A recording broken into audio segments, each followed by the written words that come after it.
मित्रों, ओम EDS NGO channel में आपका बहुत बहुत स्वागत है। आज हम आपके लिए एक प्यारी सी कहानी लेकर के आए हैं, एक शीर्षक लेकर के आए हैं। कहानी शुरू करें उससे पहले आपसे एक प्यारा सा रिक्वेस्ट है कि हमारे चैनल को आप सब्सक्राइब कर दीजिए, बेल आइकन प्रेस कर दीजिए और ढेर सारे अपने इष्ट मित्रों के साथ इसे शेयर कर दीजिए। चलिए धीरे धीरे करते हुए कहानी को शुरू करते हैं। तो आज का हमारा शीर्षक है भरत। राम जी के भाई भरत की कहानी आज हम आपको बताएंगे।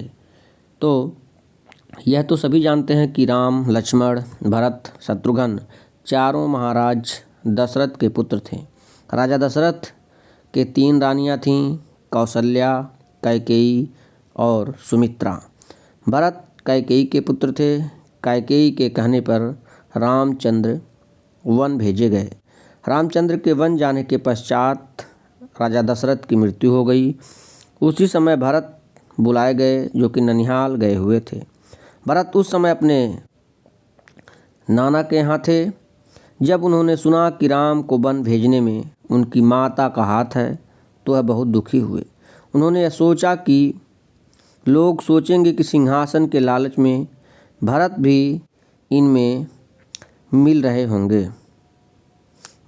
होंगे। यद्यपि उनकी यह शंका निर्मूल थी। दशरथ के अंतिम संस्कार से संबंधित कार्य होने के बाद लोगों ने उनसे अनुरोध किया कि राजा दशरथ की प्राण त्यागते समय यही आज्ञा थी कि आप अयोध्या के राजा बने। इसलिए राजकाज संभालिए और प्रजा का इस प्रकार पालन कीजिए कि वे सुखी हों। मुनियों ने, विद्वानों ने, रानियों ने उन्हें समझाया, परंतु भरत नैतिक दृष्टि से इसे बहुत अनुचित समझते थे। सिंहासन का अधिकार बड़े पुत्र का होता है, सबसे बड़े पुत्र का होता है। राम सबसे बड़े थे। उन्हें वन में भेजकर दूसरा उनका सिंहासन हड़प ले, यह कैसे हो सकता है।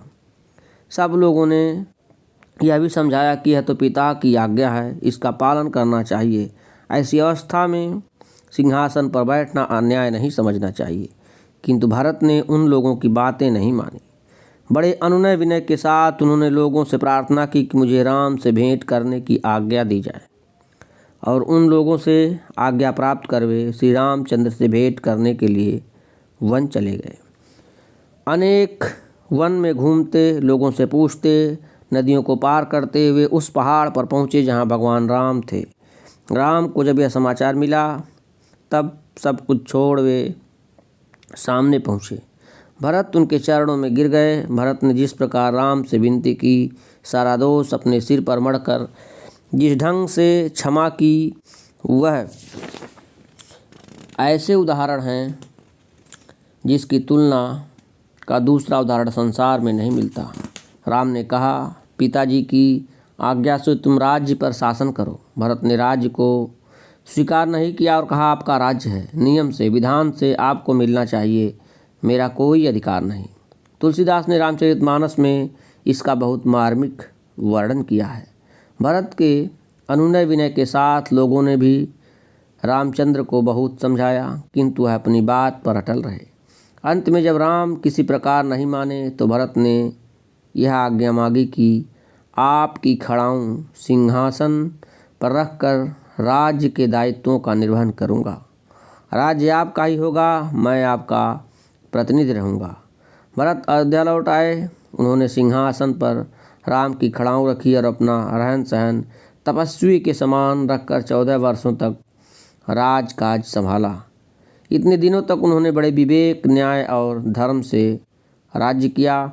इसके बाद जब 14 वर्ष पूरा हो गया, फिर राम अयोध्या आए और भरत ने उन्हें गद्दी सौंपी।